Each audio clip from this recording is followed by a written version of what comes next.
कोलेगाव गट देवळाली येथे महाजन रवींद्र यांची ड्रोन फवारणी चालू केली आहे. 7 एकर.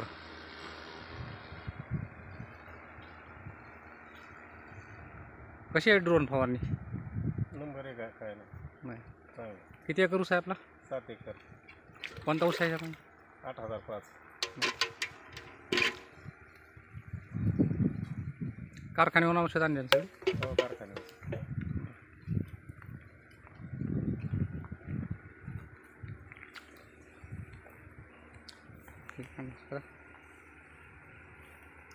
काढायचं का?